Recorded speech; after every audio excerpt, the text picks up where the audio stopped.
चलोगे साहब? कितने पैसे लोगी? साहब जितने आप दोगे उतने ले लूंगी।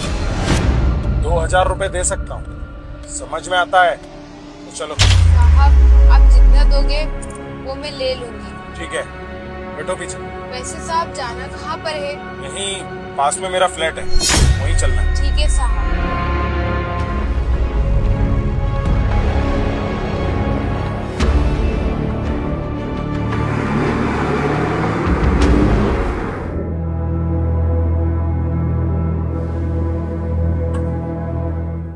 आ जाएगा असली मजा।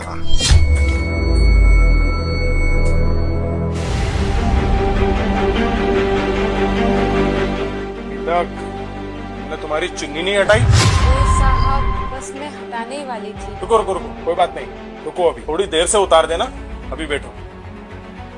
वैसे तुम्हारे धंधे में तो लड़कियां छोटे कपड़े शॉर्ट्स में आती हैं, अपनी अदाएं दिखाती हैं ताकि अमीर लड़कों को फंसा सके। तुम कैसी लड़की हो जो सूट पहन के पूरे कपड़े में आई हो? वो साहब बस ऐसे ही। अच्छा, तो बात ऐसी है।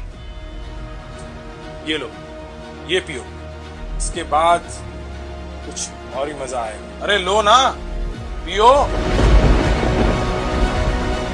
तुम्हारे इतने हाथ क्यों कपकपा रहे हैं?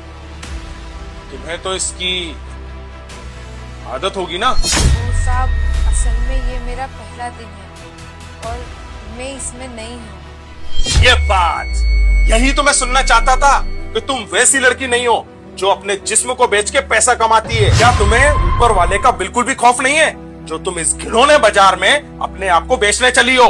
क्या करूँ साहब, ऊपर वाले ने मरना हराम कर रखा है और नीचे वालों ने जीना। क्या मतलब है तुम्हारा?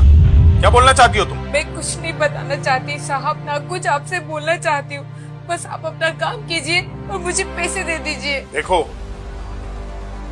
मैं अपना काम भी करूंगा और तुम्हें पैसे भी दूंगा, लेकिन उससे पहले तुम्हें मुझे अपने बारे में बताना पड़ेगा। साहब आप अपना काम कीजिए और मुझे पैसे दे दीजिए।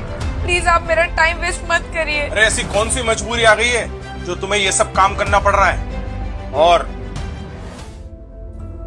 पहले वो बताओ, उसके बाद में मैं तुम्हें पैसे भी दूंगा और मेरा काम भी करूंगा। क्या बताओ साहब, मेरे हस्बैंड इस दुनिया में नहीं है और मेरे 3 बच्चे हैं। इस महंगाई की हालत में मैं अपना घर कैसे चलाऊं? घर के खाने का खर्च, बिजली का खर्च, बच्चों की पढ़ाई का खर्च।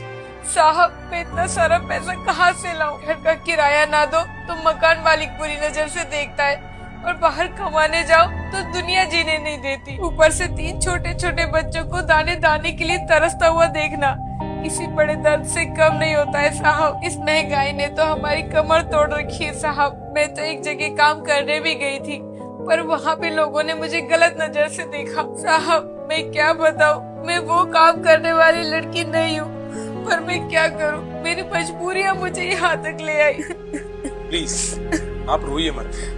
जब तुम वहां पर मुझे मिली थी ना, तभी मैं समझ गया था कि तुम धंधा करने वाली लड़की नहीं हो। तुम दिखने में मुझे शरीफ खानदान की लगी। सच बोलूं तो मैं तुम्हें यहाँ तक इसलिए लाया था ताकि मैं तुम्हारे बारे में हकीकत जान सकूं। देखो, तुम यहाँ पर बिल्कुल सेफ हो और मैं तुम्हें यहाँ पर गलत काम करने के लिए नहीं लेके आया। तुम परेशान मत हो, आज से तुम्हारा और तुम्हारे बच्चों का सारा खर्चा अब मैं उठाऊंगा। बस तुम्हें ये गलत काम करने की कोई जरूरत नहीं है। पर साहब आप ये सब मेरे लिए क्यों कर रहे हैं? क्योंकि मेरी एक संस्था है जिसमें हम अनाथ बच्चे, विधवा औरत और जो अकेली लड़कियां हैं ना, उनको पनाह देते हैं। वहाँ पर हम मजबूर लड़कियों को सही रास्ते पर लेके आते हैं और उन लड़कियों को हम सिलाई और मेहंदी की ट्रेनिंग देते हैं ताकि वो इंडिपेंडेंट होके अपने हुनर से पैसे कमा सके। और अनाथ बच्चों को हम पढ़ाई करवाते हैं और इन लोगों का साथ हम जब तक देते हैं तब तक वो अपने पैर पर खड़े ना हो जाए। शुक्रिया साहब, आप बहुत अच्छे इंसान हैं और बहुत अच्छा काम कर रहे हैं। आज मैं निकली तो घर से थी गलत काम करने,